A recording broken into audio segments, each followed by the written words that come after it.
This is Trade Flow News, bringing you relevant news and insights from around the world. Trade Flow News, enabling trade for SMEs and economies worldwide. These are some of the key topics that we will be looking into in today's program.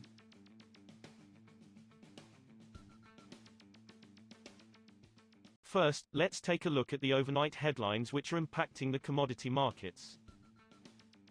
The supply of oil and gas will be plentiful, with oil markets being comfortable this year and next unless major geopolitical escalation happens, the head of the International Energy Agency, IEA, Fatih Birol told a conference in Norway on Tuesday. Global oil supply will exceed demand in 2025 even if OPEC Plus cuts remain in place, the IEA said on November 14 as rising production from the United States and other outside producers outpace sluggish demand. The prospect of excess supply is a headwind for OPEC Plus in its plan to start raising output. Oil prices rose on Tuesday after falling more than $2 a barrel in the previous session as investors took stock of a potential ceasefire between Israel and Lebanon's Hezbollah, which had weighed on oil's risk premium. Brent crude futures were up 73 cents, or 1%, to $73.74 a barrel as of 10:18 GMT. U.S. West Texas Intermediate crude futures were at $69.62 a barrel, up 68 cents, also 1%. Prices fell sharply on Monday after multiple reports that Israel and Lebanon had agreed to the terms of a deal to end the Israel-Hezbollah conflict. A senior Israeli official said Israel looks set to approve a U.S. plan for a ceasefire on Tuesday. Moving on to the top news in the energy sector. Malaysia plans to start producing sustainable aviation fuel, SAF, in 2027, with an initial production capacity of 1 million metric tons per year, Plantation and Commodities Minister Johari Abdul Ghani said on Tuesday.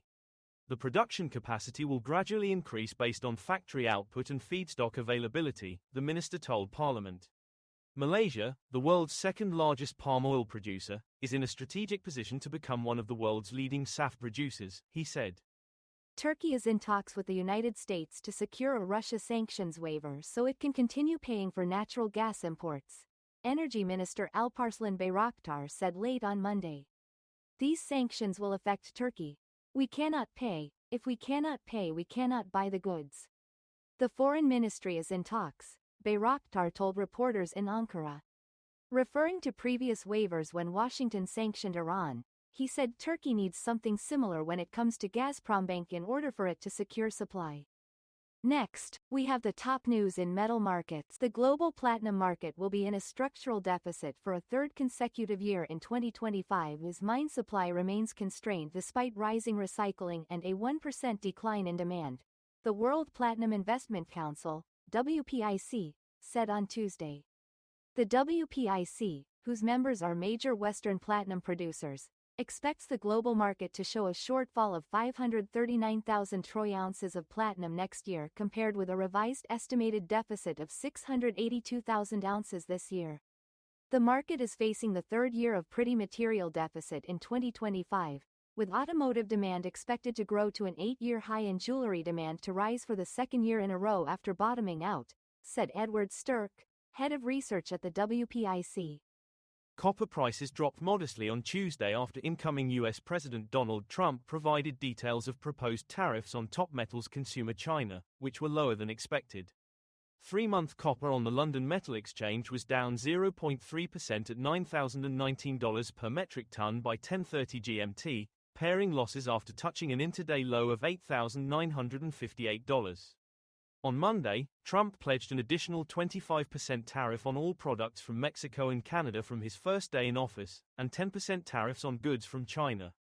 We will now look at the top news in the agricultural sector.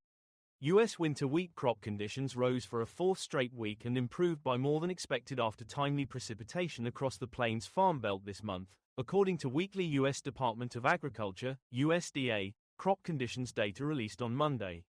The recently planted crop began the season in historically poor shape, but well-timed rains have since boosted crop prospects and eased worries about harvest potential in the world's number 5 exporter of the staple food grain. The USDA said 55% of the winter wheat crop was in good to excellent condition as of Sunday, up from 49% a week earlier and above the average estimate of 51% in a Reuters poll of 13 analysts. Estimates ranged from 50% to 53% good to excellent. That is all for today's news on commodity markets. Stay tuned to Trade Flow News as we continue to provide you with more updates. We also invite you to follow us on Twitter at TradeFlow News, which allows you to watch our program on your mobile device or desktop to receive information from there.